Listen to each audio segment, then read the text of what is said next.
Boa noite, eu sou o Viajante das Sombras. Hoje trago 8 histórias de lobisomem assustadoras. Essa primeira que você vai ouvir foi a que me deixou sem dormir até hoje. Se tiver coragem, fica até o fim.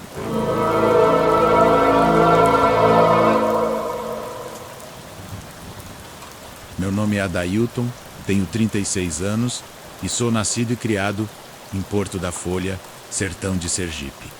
Trabalho de açougueiro ali no mercadinho da vila desde que me entendo por gente. Não sou homem de conversa fiada nem de inventar história. Mas o que vou contar aqui até hoje, não sei se foi castigo ou aviso.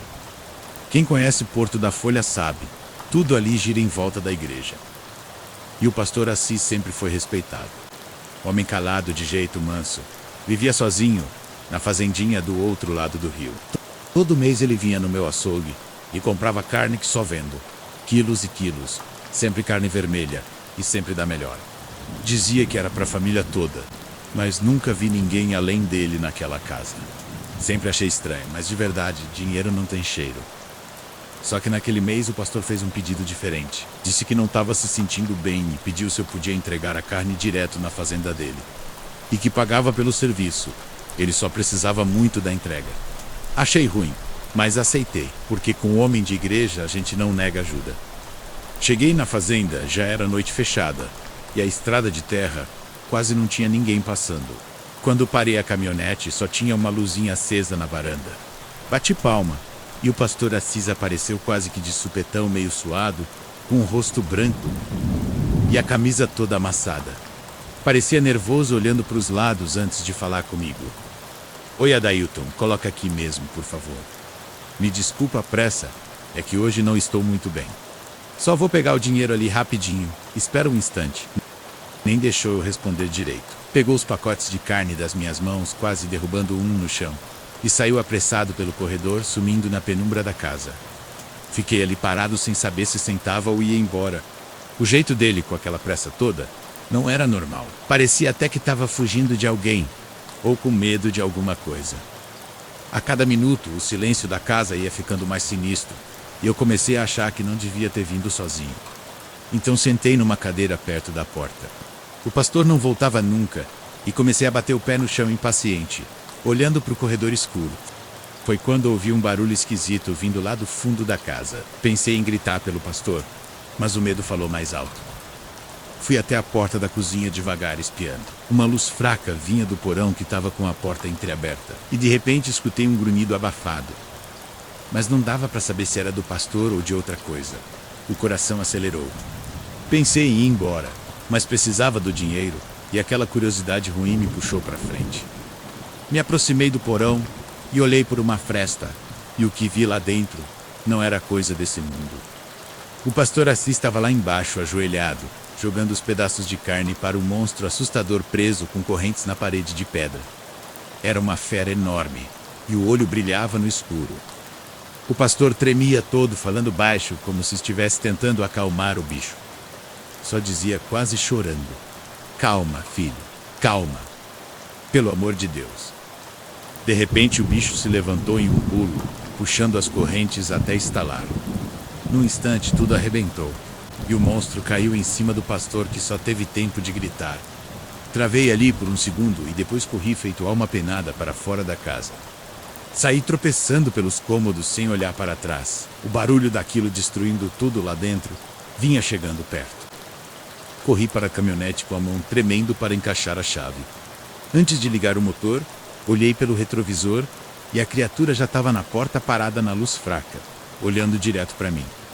Dei partida no carro com o coração batendo feito martelo. A criatura avançou uns passos na minha direção e então ficou só olhando parada.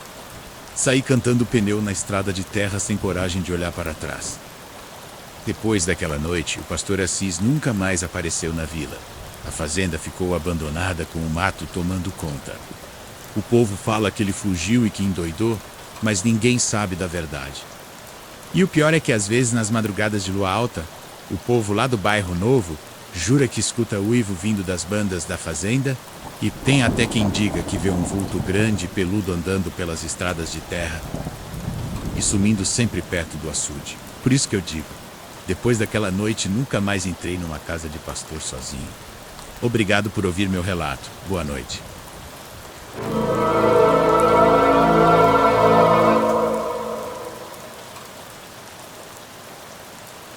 Boa noite, meu nome é Lucas. Sou brasileiro de Minas Gerais, mas já faz uns anos que estou morando em Portugal. Esses tempos, eu aproveitei as férias e agitei uns amigos portugueses para virem comigo para o interior do Ceará. Eles queriam ver o Brasil de verdade, fugir do óbvio dessas praias lotadas de gringo. Então marcamos de conhecer a famosa Serra das Almas. No primeiro dia a gente foi logo conhecer as trilhas com o guia, um sujeito chamado Seu Arlindo. Éramos um grupo de 6 amigos. Lá pro fim da trilha, no alto de uma pedra grande, a gente viu uma placa meio velha, quase apagada, com um desenho de uma lua. Um dos amigos perguntou o que era aquilo. Seu Arlindo olhou sério pela primeira vez e disse que ali começava a trilha noturna e que precisava pedir permissão para a direção da reserva. Claro que o grupo quis saber por quê. Aí seu Arlindo baixou a voz e contou que havia uma lenda antiga de um fazendeiro ruim, homem sem alma, que escravizava o povo dali muitos anos atrás. Um dia, revoltados, os moradores tocaram fogo no homem e na fazenda dele, amaldiçoando tudo naquelas terras. Agora ele vira um bicho que anda pelas trilhas nas noites de lua cheia. Um lobisomem que protege a serra e não aceita estranho, mexendo onde não deve. Meus amigos ficaram animados para a trilha e ainda mais com a história, mas eu só ouvindo senti um arrepio estranho. Eles perguntaram se a gente podia tentar aquela trilha à noite, mas seu Arlindo foi direto. Nessa lua não. Era impossível. Aquilo ficou martelando na minha cabeça, mas para o resto do grupo, parecia só mais uma história para assustar turista. Naquela noite de volta ao acampamento, o assunto era só a tal trilha proibida. Meus amigos não paravam de provocar.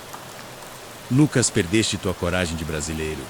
Vamos pá, o guia tá só fazendo charme para turista. Eu tentei enrolar, disse que era melhor esperar, que respeitar aviso de velho no sertão nunca é demais. Mas pressão de amigo é fogo, e eu acabei cedendo porque no fundo também queria mostrar que não tinha medo. Pegamos as lanternas e saímos em fila, abafando o riso. A ideia era só andar um pedaço, tirar fotos na clareira e voltar contando vantagem para Portugal inteiro. Só que conforme a trilha ia fechando e a mata ficando mais escura, o clima mudou. E foi aí que a gente ouviu, pela primeira vez, um uivo vindo de longe, bem longo e alto. Foi bizarro demais. Os risos secaram e ninguém queria admitir medo. Mas a marcha ficou apressada, com cada um grudado no outro. Seguimos mais uns metros e, de repente, numa clareira aberta pela lua, sentimos falta de alguém. Olhei para trás e então soltei. Cadê o Rui, gente? Chamamos e gritamos baixinho, tentando não parecer apavorados. Então o mais corajoso, o Mário, decidiu voltar pelo caminho, enquanto eu e o resto do grupo ficamos esperando cada vez mais tensos. Até que do meio do mato, na mesma direção que Mário tinha ido, saiu um grito do mato. Um grito de verdade assustador. Ninguém sabia o que fazer. Ficamos parados sem coragem de correr. Presos entre a vontade de ajudar e o pavor do que podia estar ali rondando a gente. Tentei ligar para alguém, mas o celular não pegava. Ninguém queria falar alto, muito menos se mexer dali. De repente, um barulho de mato mexendo e estalando, como se tivesse alguma coisa circulando. Um vulto passou rápido entre as árvores, mas foi impossível dizer o que era.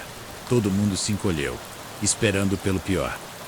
Foi quando o seu Arlindo apareceu saindo do mato com o rosto suado e gritando: "Vocês estão doidos? Eu falei que era perigoso. Lua cheia, ninguém entra aqui. Vão embora, agora."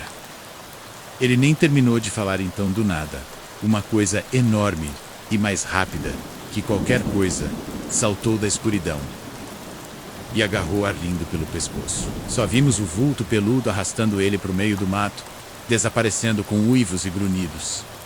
O resto do grupo entrou em pânico. Cada um correu para um lado, sem nem pensar em se ajudar. Eu ainda ouvi mais um grito, antes de correr na trilha rezando para não cair, com a sensação de algo me seguindo junto. Só consegui pensar na lenda, no aviso do guia, e que nunca devia ter brincado com coisa séria desse tipo. Um amigo O Hugo apareceu correndo do meu lado e continuamos até sair da trilha e dar de cara com a estrada de terra, quase em frente ao posto da polícia rodoviária. Cheguei gritando sem fôlego, dizendo que tinha mais gente presa na mata e que um bicho tinha levado o guia e o resto do grupo. Na hora, o pessoal da polícia rodoviária acendeu sirene, chamou o resgate, juntou gente para entrar no mato com lanterna e até cachorro. Procuraram a noite inteira e depois mais 2 dias. Não acharam nada, só o celular do Rui caído numa clareira.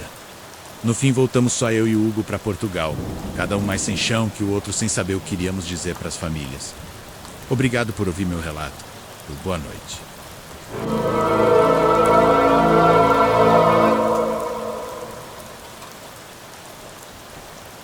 Rapaz, eu vou lhe contar uma coisa que nunca saiu da minha cabeça.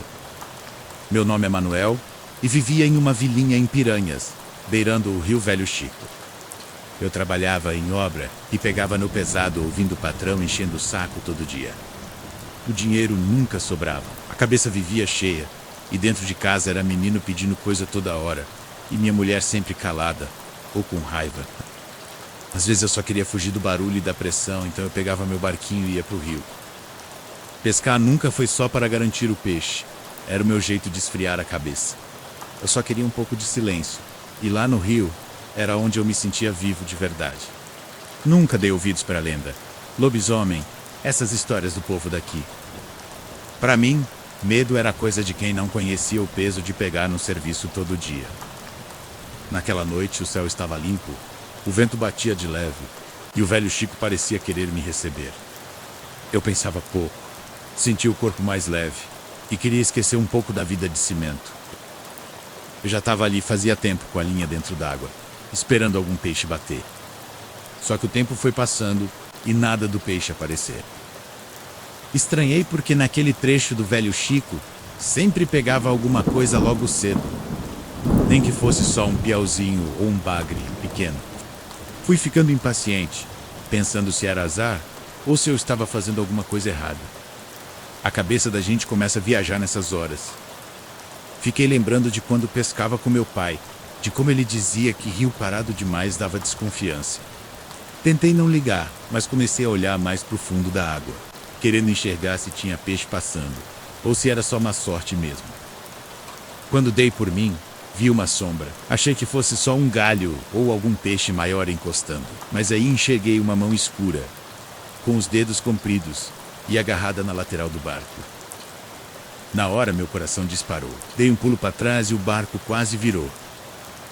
Fiquei ali sem saber se gritava ou se pulava fora. Esfreguei os olhos e não tinha mais nada. Tentei rir de mim mesmo, dizendo que devia ser cansaço ou sombra da lanterna, mas não consegui engolir aquela sensação. Mesmo assim, respirei fundo e tentei seguir pescando, mas a cabeça não sossegava. Olhava para a água o tempo todo, achando que a qualquer hora ia ver de novo aquela mão. Uns minutos depois, quando já estava quase pensando em ir embora, enxerguei 2 luzes bem no fundo do rio, bem debaixo do meu barco. Na hora senti um calafrio que subiu da espinha até o pescoço. Aquelas luzes não piscavam e não se mexiam, só ficavam ali paradas, olhando para mim. Tentei achar explicação. Pensei que era um tipo de peixe grande. Pensei até em lixo ou lanterna de alguém, mas não fazia sentido. Nunca vi nada daquele jeito. Nem nos tempos de cheia, nem nas histórias de pescador velho. O medo apertou. Tentei ser racional, mas não consegui. Liguei o motor com a mão tremendo e saí acelerando sem olhar para trás, só pensando em sumir dali. O barquinho pulava na água e o motor parecia não ajudar muito. No escuro, não reparei numa raiz grossa que atravessava um pedaço do rio. O casco bateu seco, deu um solavanco tão forte que fui jogado direto para dentro d'água, sem tempo nem de pensar. Caí de cabeça afundando rápido, perdi a direção de tudo. Quando voltei à superfície, vi o barco de lado. Tudo que eu tinha levado já estava boiando ou afundando. Meu corpo tremia mais de medo do que de frio. Tentei nadar pro mangue, agarrando em lama, rezando para ninguém do povoado ver o vexame. Foi aí que ouvi um barulho estranho na beira. Olhei para a margem e debaixo de um galho torto, vi a coisa mais feia que já me apareceu nessa vida. Era grande, peluda, com um focinho comprido e os olhos brilhando no escuro. Ela andava devagar, rosnando baixo, como se sentisse o cheiro do meu medo. Fiquei paralisado só com a cabeça fora da lama, sem saber se rezava ou gritava. A criatura vinha chegando passo a passo, rosnando cada vez mais alto. Eu era isca fácil ali, sem força para correr e cercado de lama, mato e rio fundo. Naquele momento, tudo o que eu queria era sumir do mundo, ou acordar e descobrir que era só um pesadelo. Eu estava quase aceitando o pior quando ouvi um barulho no mato. Foi tudo muito rápido. De repente, uma onça saiu da escuridão, pulou em cima da criatura e os dois começaram uma briga feia. Eu me enterrei no mangue e fiquei só com o nariz para fora, tentando virar parte do chão. Meu corpo inteiro tremia, mas eu não conseguia mexer um dedo. O barulho era assustador. O lobisomem tinha uma força absurda. A onça tentou lutar, mordeu, arranhou, mas o bicho era mais forte. Com uma mordida só, acabou com ela. A criatura ficou parada um tempo cheirando o ar, farejando, como se ainda procurasse alguma coisa. Olhou para o lado onde eu estava, ficou me encarando, e por um segundo eu achei que ia ser o próximo. Mas ela virou de costas e sumiu para o meio do mato, levando o corpo da onça arrastado. Eu não sabia se chorava ou agradecia, só queria desaparecer. Fiquei ali dentro da lama sem mexer, esperando o tempo passar, ouvindo só meu coração batendo alto no peito. Fiquei tanto tempo enterrado naquela lama que perdi a noção da hora. O medo parecia não ter fim, mas em algum momento ouvi um motor de barco cortando o silêncio do rio. Era Osimar, meu amigo de velha data, vindo devagar, como sempre fazia quando o dia começava a clarear. Eu levantei e gritei o nome dele. Quando ele me viu, parou o barco na beira e correu para me tirar dali. Ele perguntou o que tinha acontecido, mas eu só disse que meu barco tinha virado e eu tinha perdido tudo. Osimar me olhava de um jeito estranho. Parecia mais cansado que de costume. Notei um talho feio no braço dele. Uns arranhões fundos nas costas. Na hora minha cabeça deu um nó. Ele notou meu olhar, mas não falou nada. Só abaixou a cabeça, jogou um peixe grande na minha mão e disse: "Leva esse para tua família, Manuel. Hoje tu precisa descansar." Eu aceitei sem pensar, só queria ir embora dali, esquecer daquela noite. No caminho de volta, tentei entender como Osimar tinha aparecido justo naquela hora, com aqueles ferimentos. Mas quanto mais eu pensava, menos fazia sentido. Nunca contei essa história para ninguém. Fiquei sem coragem de perguntar para ele. O que aconteceu naquela noite ficou entre eu, o rio, e quem mais estiver escutando agora. Obrigado por ouvir meu relato e boa noite.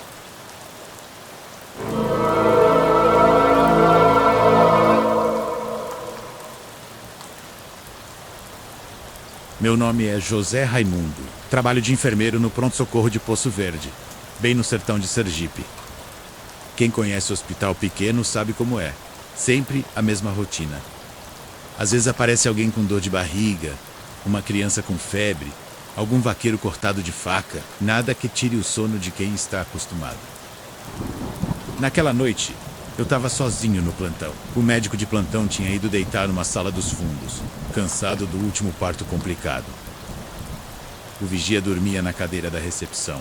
Eu preenchi a ficha pensando em nada, quando escutei a pancada forte na porta da frente. Fui até a porta e abri devagar, já com o coração acelerado. Vi um homem grande, encurvado, todo sujo de terra.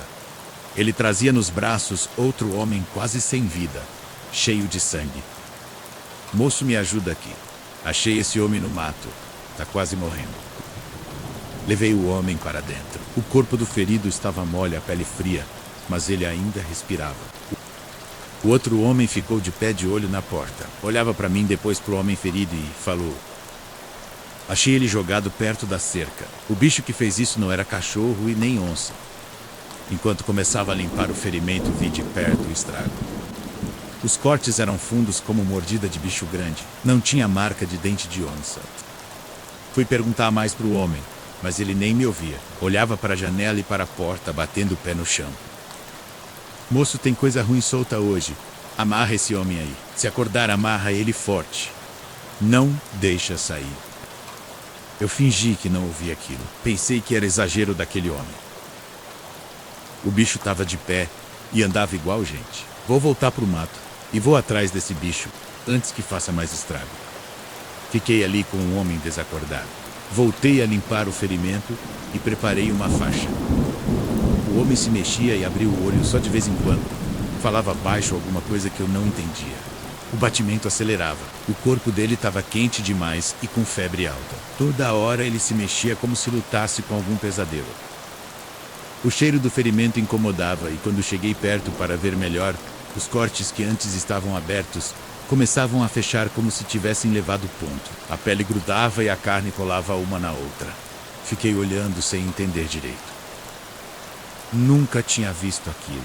Fui até o corredor procurar o médico. Chamei pelo Dr. Luiz, que dormia numa salinha dos fundos. Contei rápido o que estava acontecendo, mas ele achou que era só cansaço e pediu para eu voltar e segurar o plantão até ele acordar. E então ouvimos gritos. Voltei correndo para o quarto. Quando abri a porta, não encontrei mais o paciente na maca. O quarto estava revirado com lençol no chão, armário derrubado e sangue espalhado pela parede. O outro homem que dormia no leito ao lado estava caído com cortes no peito. Tinha marcas de unha e dente no corpo, que já estava morto. A janela estava aberta e a cortina rasgada, e do lado de fora vi marcas de sangue na terra, indo em direção ao mato escuro. O vigia veio atrás e ficou parado na porta, pálido, sem falar nada. O susto foi tanto que minhas mãos tremiam. Saí do quarto quase tropeçando nas próprias pernas. Fomos direto para a sala da segurança. Voltei à gravação e vi o homem ferido acordando na maca. O corpo dele começou a se mexer com o braço dobrando, de jeito estranho. A cabeça caía para trás e a boca se abria mais do que devia, mostrando os dentes e babando. Do nada o homem se jogou no chão se contorcendo. A roupa rasgava no corpo e pelo escuro aparecia na pele. Ele virou para o outro paciente e em segundos pulou em cima dele mordendo e rasgando com as garras. O bicho depois pulou na janela sumindo no escuro. Ninguém falou nada e a gravação ficou rodando repetindo o mesmo terror. Eu só pensava no aviso do caçador. E sabia que agora a vila tinha outro problema à solta.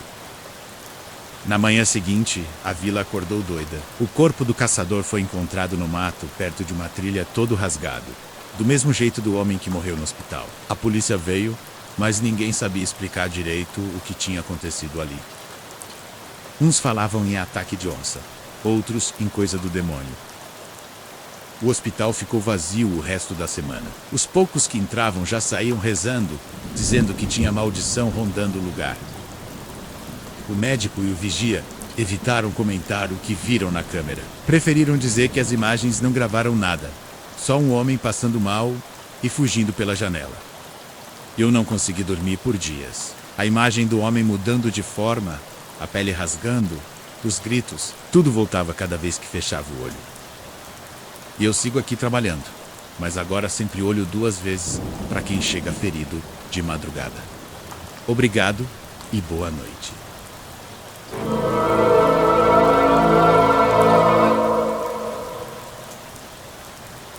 Boa noite. Meu nome é Raimundo. Sou vaqueiro aqui para as bandas de Nossa Senhora da Glória, interior do Sergipe. Nunca fui homem valente. Pode falar o que quiser de mim, mas eu sou medroso mesmo. Agora, o que aconteceu comigo e com minha família, eu nunca contei para ninguém.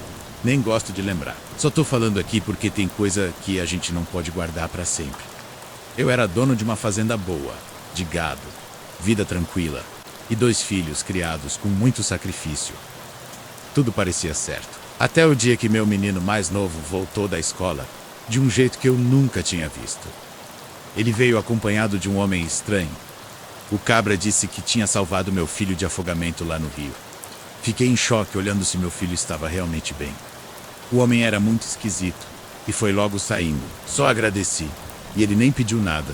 Só foi embora sem olhar para trás. Mas por dentro fiquei desconfiado. O menino não lembrava de nada.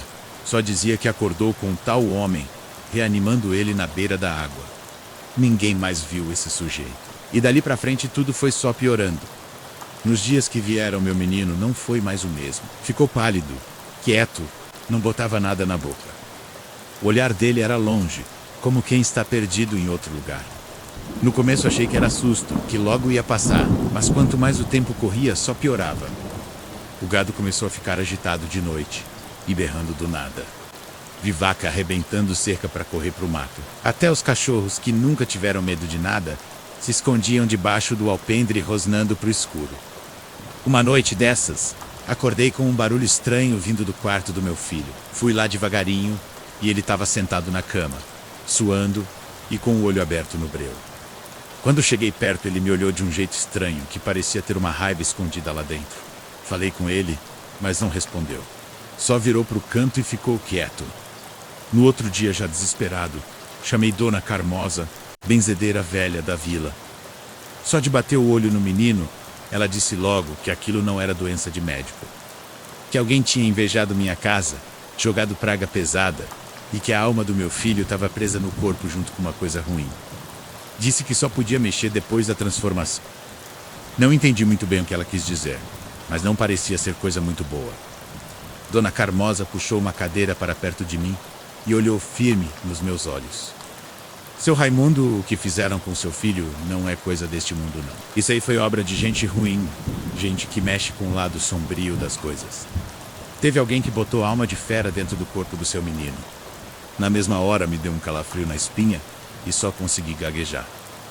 Mas, como é que pode isso, Dona Carmosa? Ele só se afogou e foi salvo por um homem.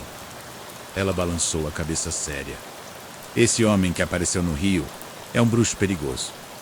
Provavelmente fez um trato para tirar tudo de bom que você tem. Salvou o corpo do menino para roubar a alma e para plantar a praga. Agora, a fera está dentro dele, esperando a hora de sair, e só tem um jeito. Esperar passar a transformação, depois levar o menino de volta para o rio onde tudo começou e rezar para aquela água levar o resto da maldição embora. Fiquei chocado com aquilo e com o que ia acontecer com meu filho. Quis saber quem era esse homem e por que tanto ódio da minha família. Dona Carmosa disse que era pura inveja, que às vezes basta um olhar torto, uma palavra maldita, para a desgraça entrar na vida da gente. Disse que era melhor trancar meu filho no celeiro amarrado até o próximo dia. E ela terminou dizendo uma última coisa. O Senhor precisa ser forte. Só reze e não abra a porta do celeiro por nada. Amanhã cedo a gente leva ele para o rio. Agradeci, mas o medo era tanto que parecia que o mundo tinha ficado mais apertado. A noite caiu de vez e o silêncio era terrível, só quebrado pelo barulho do meu filho se debatendo dentro do celeiro. Ficamos perto só esperando os barulhos pararem. A benzedeira rezava. Minha mulher chorava baixinho. Eu só segurava a espingarda com as duas mãos, esperando o que viesse. De repente, o barulho mudou. Não era mais choro, era um rosnado demoníaco, e me doía saber que aquilo saía do meu menino. As paredes do celeiro começaram a tremer, e ouvimos a criatura arranhando a porta, e depois batendo forte, tentando sair. A tranca não aguentou. Com um estrondo seco, a porta abriu de vez. Era uma criatura baixa, peluda, com olhos vermelhos e um cheiro forte de carniça podre. O bicho pulou para cima da benzedeira e ela nem conseguiu reagir caindo rolando. Eu tremia tanto que mal conseguia mirar. Quando vi que não tinha jeito, apontei para o peito da criatura e puxei o gatilho. O tiro pegou bem no peito da criatura que caiu no chão, se debatendo e grunhindo. E aos poucos, foi ficando quieta. Em poucos minutos, o corpo voltou a ser do meu filho, mas todo machucado e o peito queimado do tiro de espingarda, mas ainda estava vivo. A benzedeira se levantou com dificuldade, passando a mão na testa do menino e disse que a gente precisava correr. Não dava para esperar mais. Peguei meu filho nos braços, ainda desacordado, e fui com a benzedeira até o rio. O céu já clareava, mas o peso da noite parecia não ter passado. O corpo dele estava frio e leve feito pena, e eu só pensando se aquilo ia ter volta, ou se era o fim de tudo. Quando chegamos na beira da água, a benzedeira começou as rezas. Eram palavras antigas, ditas entre dentes, como se falasse direto com o rio. Pediu que eu molhasse a cabeça do menino e pedisse em voz alta que a correnteza levasse embora tudo que não era dele. Eu falei para o rio, falei também para Deus, e falei até para quem eu não acredito. Do jeito mais humilde que já fui na vida. O menino começou a se mexer devagar. Primeiro abriu os olhos perdido, como se estivesse acordando de um pesadelo. Olhou para mim fraco e perguntou se podia ir para casa. Não lembrava de nada. A benzedeira só balançou a cabeça e disse que agora era esperar. O importante era nunca mais deixar ninguém estranho chegar perto da nossa família, e que toda riqueza um dia cobra seu preço. Nos dias que seguiram, meu filho foi melhorando. Voltou a comer, voltou a brincar, e o tal homem nunca mais apareceu por aqui. Vendi parte do gado porque minha mulher ficou muito doente, e até hoje durmo leve esperando aquele bruxo aparecer novamente. Tem noite que ouço o gado se agitar, vejo sombra perto do rio, mas não tenho mais coragem de ir olhar. Só rezo, porque depois daquela noite aprendi que tem coisa que é melhor não duvidar. Obrigado por ouvir meu relato e muito boa noite.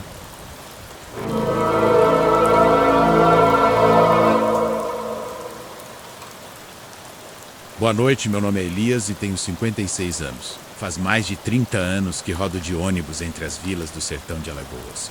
Conheço cada curva, cada buraco e cada ponto de parada dessa estrada vermelha. Minha vida sempre foi simples. Eu pego o ônibus à noite e levo o povo que trabalha para casa, estudante e gente de todo tipo. Naquela noite, o serviço era o mesmo de sempre, com os mesmos passageiros. Dona Nilda, uma senhora de olhar desconfiado, sempre com um terço na mão. E o Marquinhos, um rapaz novo, com seu fone de ouvido. Mas hoje apareceu um homem que não conhecia. Sentou lá no fundo de jaqueta preta e o rosto meio coberto. O relógio marcava 11h30 quando saí do terminal. O calor dentro do ônibus era insuportável. A estrada seguia escura, só cortada pelo farol do ônibus. Então foi no meio do trecho mais isolado que Dona Nilda se levantou devagar, olhando para trás do ônibus. Ela veio até mim, segurando o terço com força e disse baixinho: "Seu Elias, aquele moço lá do fundo, tá passando mal. Tá suando frio e tá com o olho esquisito." Eu tentei falar, mas ele nem respondeu. Então, quando olhei pelo espelho, vi que o homem de jaqueta parecia encolhido no banco. Eu senti uma pontada de preocupação, mas tentei manter o clima tranquilo. Às vezes é enjoo da estrada, minha senhora. Pode ser calor também, ou até nervoso. Ela balançou a cabeça, mas não sossegou. Sentou de novo de olho nele. Marquinhos, do outro lado, tirou o fone do ouvido, sentindo o clima pesado. Ficou olhando o homem estranho com desconfiança. Foi nessa hora que, pelo canto do olho, vi um vulto parado na beira da estrada. Era grande e escuro, parado entre os arbustos, só olhando o ônibus passar. Meus pelos arrepiaram na mesma hora.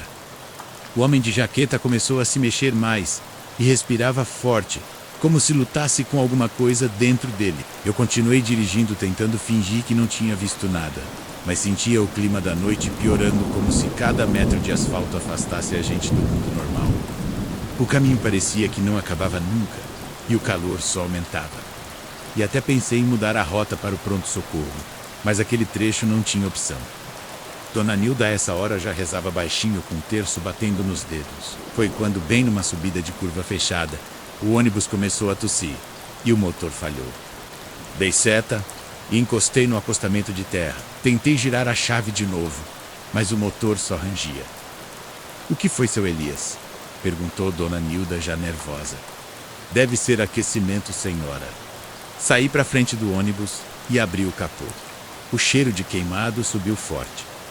Voltei para dentro, para avisar que íamos esperar o motor esfriar um pouco. Mas antes que pudesse falar, ouvi um barulho estranho na lateral do ônibus de metal sendo arranhado.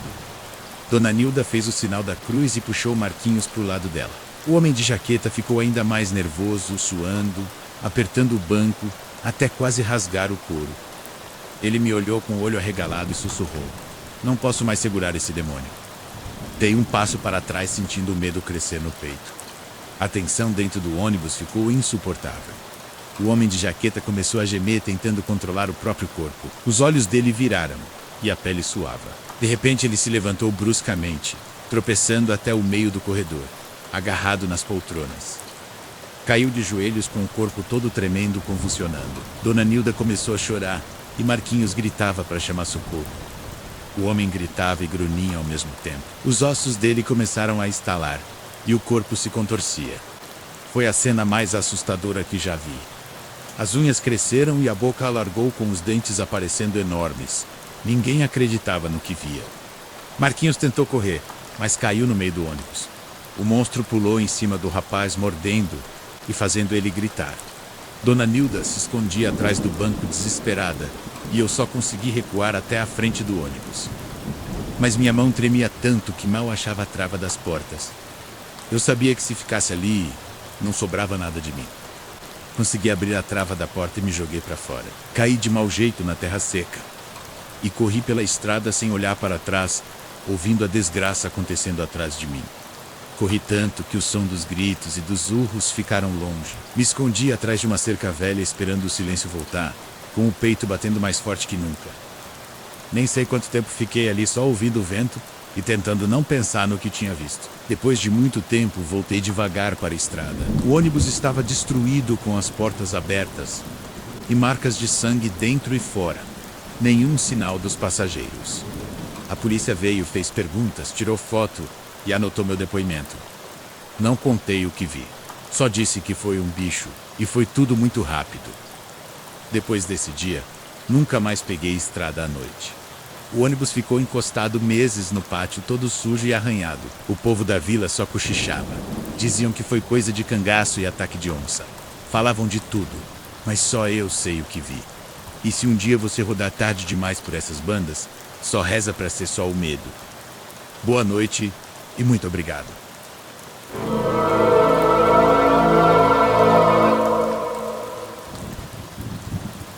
Meu nome é Zeca, sou filho desse chão seco do sertão da Bahia, e o que sempre pesou para mim foi arrumar serviço e botar comida em casa. Quando disseram que uma família estrangeira que fala o enrolado tinha comprado a fazenda do Coronel Neto, todo mundo começou a cochichar. Disseram que eram ricos que vieram daquelas bandas da Europa, que só tem neve e castelo velho, e que tinham dinheiro para reformar tudo. Como estava precisando de serviço àquela época, fui até a fazenda e consegui um trabalho no jardim. A fazenda, que antes era mato e madeira podre, virou um lugar bonito. Casa pintada, cerca nova, jardim cheio de flor, coisa que nunca se viu nessas bandas. Os patrões quase não saíam, mas o que mais chamava atenção era a filha deles, uma moça branca igual farinha. O povo achava ela bonita, diferente, mas ninguém entendia direito porque ela era tão quieta e só andava para lá e para cá perto do jardim quase sempre sozinha. O trabalho era bom e o dinheiro chegava certo. Só que quanto mais o tempo passava, mais a fazenda parecia esconder coisa demais. Eu acordava cedo todo dia, limpava o jardim, molhava as flores e podava as plantas brancas que a moça gostava tanto. Nunca vi patrão dar tanta ordem para plantar só flor clara, nada de vermelho, nada de cor viva, só margarida, lírio e rosa branca. Era a ordem dela e o pai mandava seguir sem discutir. De vez em quando ela aparecia descalça, andando devagar no meio do jardim, olhando tudo como se estivesse medindo cada folha. Quando passava perto de mim, falava baixo, num português estranho, mas doce, perguntando se eu gostava dali, se não tinha medo do que o povo dizia. Eu sempre respondia que precisava do serviço, e que essas histórias era coisa de velho, mas ela só sorria de canto, como quem já sabia mais do que eu podia imaginar. O povo lá fora já dizia que a fazenda era cheia de assombração, que de vez em quando via um fogo aceso no mato, vulto de mulher passando de madrugada. Eu fingia que não escutava, mas no fundo começava a reparar nas coisas que ninguém queria falar. Teve uma noite depois do serviço, que vi a moça sozinha, perto do portão dos fundos. Ela olhava para o mato, como se estivesse esperando alguém. Fui perguntar se ela precisava de ajuda, mas ela nem olhou para mim, só ficou parada, olhando para a escuridão. Naquela hora senti um arrepio diferente e comecei a pensar que talvez o povo tivesse razão em desconfiar. Mesmo assim continuei ali, porque o salário era certo e a vida de pobre nunca deixa a gente escolher muito. Com o tempo fui pegando mais confiança para conversar com a moça. Ela sempre achava um jeito de me chamar para perto. Dizia que gostava de ouvir as histórias do povo da terra, que nunca tinha conhecido lugar tão quente com bicho e mato para todo lado. Eu achava aquilo engraçado, porque era coisa simples para mim, mas via nos olhos dela que tudo era novidade. No fim de tarde, depois do serviço, ela pediu minha ajuda para carregar umas caixas para o fundo da fazenda. Fui seguindo e acabei reparando numas pedras grandes cobertas de mato, como se fossem túmulos antigos esquecidos.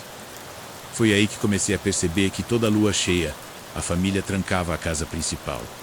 Não deixava o empregado chegar perto e dispensavam todos. A moça sumia cedo e só voltava no outro dia sempre pálida, com as mãos frias e o olhar mais distante ainda.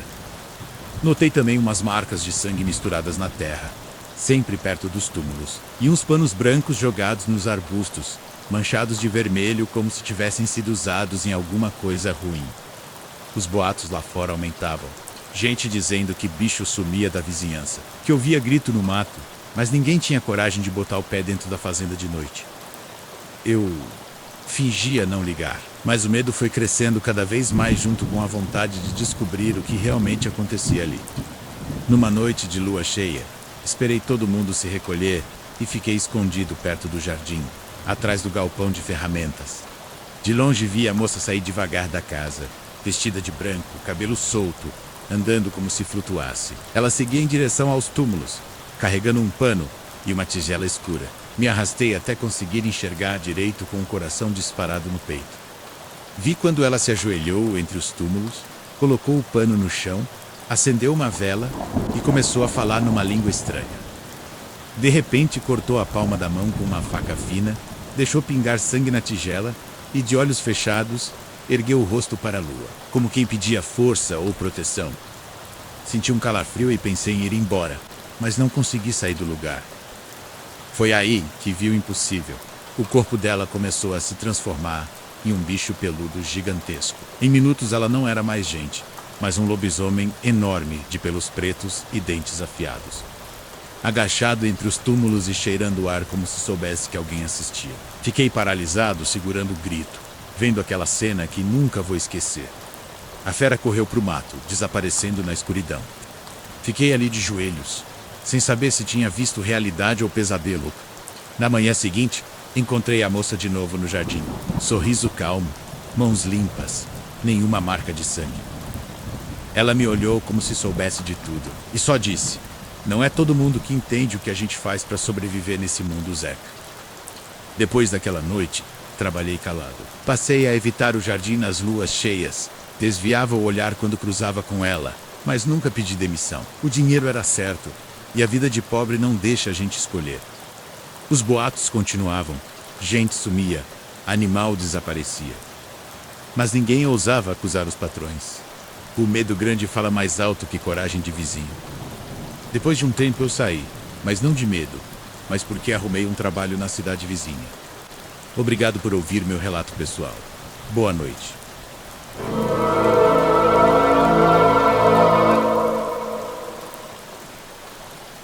Meu nome é João Araújo, mas na vila ninguém me chamava assim. Sempre fui Joãozinho, filho da dona Cida e do seu Geraldo. Gente antiga da beira da Serra do Araripe. Cresci ouvindo que a família Araújo e Siqueira não se bicava, nem em missa e nem em festa de padroeiro. Era um ódio antigo, coisa de terra roubada e morte mal resolvida no tempo dos nossos avós. O povo falava que tudo começou por causa de um pedaço de roçado. Diziam que um tio de mamãe tinha sumido e que nunca acharam nem o corpo. Depois daquilo, ninguém mais confiava no outro lado. Qualquer coisa que dava errado, bicho doente ou colheita queimada e até criança com febre, era culpa do outro lado. Minha mãe carregava esse peso. Depois que meu tio morreu, ela falava pouco e andava com o rosto fechado. Meu pai tentava manter a paz, mas eu via no olho dele que aquilo nunca ia acabar. Eu era só menino, mas cresci sabendo que naquela terra a vida valia pouco. Quando a lua cheia batia forte no sertão, a vila mudava. Na minha casa era sempre mais pesado. Minha mãe passava o dia inteiro calada e mexendo em erva e sal grosso, olhando para a porta como se esperasse visita ruim. Uma vez acordei de madrugada com barulhos na cozinha e fui com medo olhar, e vi minha mãe na pia da cozinha, lavando o rosto e os braços, esfregando até a pele ficar vermelha no meio da noite. Perguntei o que tinha acontecido e ela mandou voltar para a cama, sem explicar nada. Comecei a perceber que toda vez que o povo dava falta de um animal na vila, minha mãe amanhecia cansada, olho fundo e às vezes até machucada. Minha mãe já andava esquisita fazia tempo. Parecia sempre cansada, mas nos dias de lua cheia, a raiva no olho dela aumentava. Era outro jeito, como se o mundo inteiro estivesse contra ela. Na noite que um bode sumiu, a vila virou um fio de faca. Os Siqueira vieram gritando no terreiro, acusando minha família de roubo, prontos para a briga com facão e tudo. Meu pai tentou argumentar, mas ninguém escutava mais. O clima era de sangue. Aí minha mãe saiu na porta calada. Nem gritou e nem falou nada. Só ficou ali parada olhando nos olhos de cada um. Ninguém teve coragem de chegar perto. O povo recuou na mesma hora. Pareciam assustados. Ela segurava a raiva no olhar e dava para sentir que naquela noite ela se sentiu ameaçada de verdade. Ninguém falou mais nada. Os Siqueira foram embora xingando, mas sem coragem de enfrentar. De madrugada, todo mundo já dormia. Só eu fiquei acordado com o coração acelerado, ouvindo barulho de passo na cozinha. Levantei devagar e fui espiar. Vi minha mãe no terreiro, perto da cerca. Ela agachou e botou as mãos na terra. Parecia conversar com alguém que não dava para ver. O jeito que ela se movia era estranho. Eu queria correr e queria gritar, mas o corpo não obedecia. Era como se eu tivesse grudado no chão da porta. Eu estava só com o olho espiando para fora e com o frio batendo na barriga, quando de repente ouvi um barulho de osso quebrando. O corpo da minha mãe se dobrava de um jeito anormal. Quis fechar os olhos, mas não consegui. Os pelos subiam no braço e nas costas dela. O vestido rasgava e ela ficava cada vez maior e forte. A boca dela abriu mais do que devia, esticando para frente, igual boca de lobo. E então ela ficou de pé, com as garras brilhando e respirando ofegante. No instante seguinte pulou a cerca de um só pulo, sumindo no mato. Fiquei ali paralisado e então ouvi um uivo rasgando a noite e logo depois dava para escutar a correria dos cachorros, porta batendo e gente gritando no sítio do Siqueira. Tentei tapar o ouvido, mas o barulho atravessava tudo. O dia demorou para nascer. O povo dizia que uma desgraça tinha passado ali. Do Siqueira só as crianças restaram, agarradas uma na outra, sujas de terra e de sangue. O resto, só Deus sabia. Minha mãe voltou para casa de manhã toda suja, cambaleando com o rosto fechado. Entrou sem olhar para ninguém e se trancou no quarto. No outro dia, minha mãe sumiu do mapa. Não deixou nem bilhete. O segredo ficou comigo, e o peso também. Depois daquele dia, a vila nunca mais foi a mesma. Ninguém falava abertamente do que aconteceu. Diziam que foi ataque de bicho, praga, coisa do demônio, mas no fundo todo mundo sabia que não era história para se contar alto. Eu cresci carregando esse segredo sem ter coragem de dividir com ninguém. Passei a vida tentando esquecer o que vi naquela noite, mas nunca consegui. Hoje já sou homem feito, com família e filho criado longe dali.